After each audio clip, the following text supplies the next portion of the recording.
So in the last video you saw that I'd got this beast booting, but then I had a problem, didn't I? I can't move that. It's not a touch screen, it's not an iPad. I need a mouse. So what am I going to do? I don't have a Mac mouse. I looked on the web for Mac mouses or Mac mice that had a D connector on.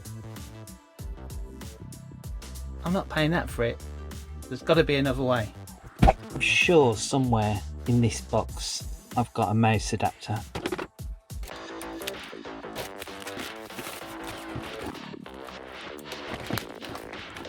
That's a keyboard to USB, a USB to PS2 adapter.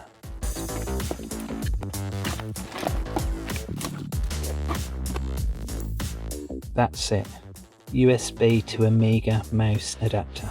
Excellent.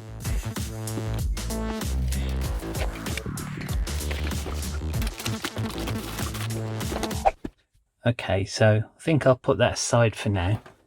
But this thing is a USB mouse to an Amiga adapter. Now, I've found this thing on the internet. In fact, it was in Internet Archive, I had to get it, that said you can use an Amiga adapter for a Mac Plus if you change the pins. So I don't really want to ruin this, but how am I going to change the pins? Well, I found this. They were £9 delivered on Amazon. Probably could have bought them cheaper from China. But the idea is let's plug that in there, and then that should plug in the mouse port of the Mac. Oh no! I was hoping that this would plug directly into the Mac, thinking I'd need a male and female, but as usual I was a thicky stupid and it doesn't plug in. So I need a converter for this. So I wonder if I've got any 9-pin Ds around. I bet I have somewhere. Let me see if I can find a 9-pin D. Yes, right, that's what I need. So I was hoping with this I could avoid doing all of the soldering, but it looks like I'm going to have to use that to connect to the Mac, but that's fine. So here's my Amiga. My Amiga plugs into this bit, which allows me to rewire it into that which will go into the Mac. Right, so let's work out what wires I need.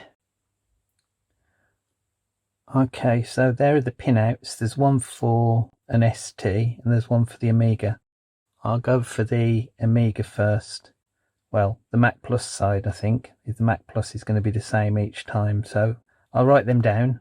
Then I can use this to try 2 different ways to connect it. Whether this is an Atari one or an Amiga one, I'm not sure. I never had much luck on this with the Amiga, so maybe I accidentally bought an Atari one. Those are the pinouts. Okay, so this is what I've got to do with this then. Hopefully I will be able to see on this the numbers, if this has got the numbers on it. I'm going to connect some wires to them. I don't need all 9, but I still need 1, 2, 3, 4, 5, 6, 7. So let's see what wires I've got in the cupboard and try and wire this up. Well, that's got most of that wired up, so let's just tin the ends that I'm going to put into the screw terminals.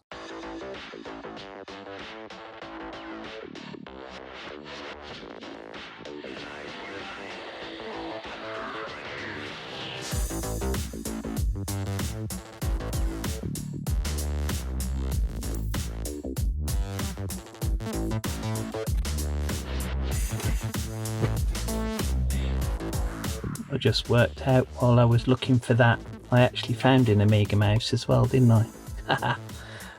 Well, so maybe I don't need the USB one, but that might be useful as well later on.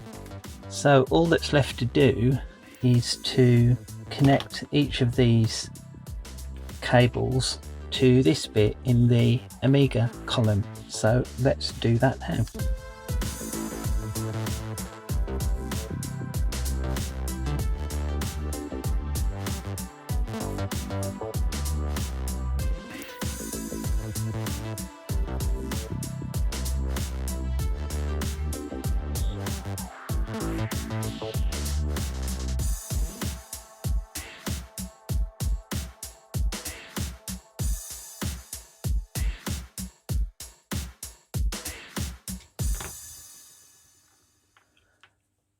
So lovely. I think the best way to test this, let's just take that out of the equation, is to use this Amiga mouse, which is what I've wired it up for. So let's try that. Okay, I'm definitely going to have to find a better way of filming this Mac. But anyway, so I've plugged the cable in at the back with the adapter. With my breakout, I've plugged the Amiga mouse into the Mac. So let's turn the Mac on. My zip drive's turned on, so it should boot from that. That's a good sound. So I've not cross-wired it so the logic board doesn't work. I've got something on my screen.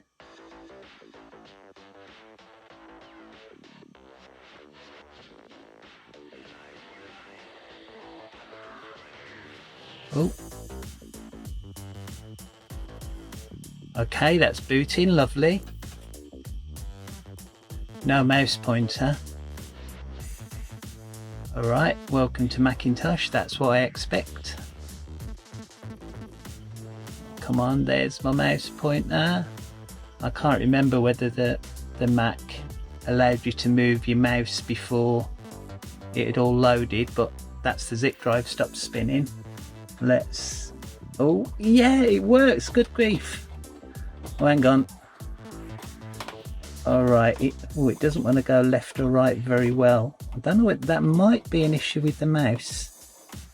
Oh, it is moving, yeah, so I've got X and Y movement, which is good. What about the mouse? Well, I can't get to click on the Mac volume. Oh, can I get up here? Yes. Oh, wow, so I can do file open and see what's on this disk. Hey, oh, this is beginning to work. I think this Amiga mouse might need cleaning, or maybe I'll see if I can get another Amiga mouse. But that works. That's brilliant. So that's a way that I can use a mouse anyway on a Mac Plus, even though it's an old Amiga mouse. But all I actually needed there was a D pin and a little breakout board. And if I'd have got two breakout boards that were the right orientation, then it would have been a little bit easier for me because I could have just wired it without even soldering. So yes, brilliant. So this Mac project takes another step forward. If you want to know what's in here, in the archives or in the games, subscribe, because when I've got a keyboard, probably I'll show you. Of course, the keyboard, that's the next problem. Thanks for watching, everyone. Bye.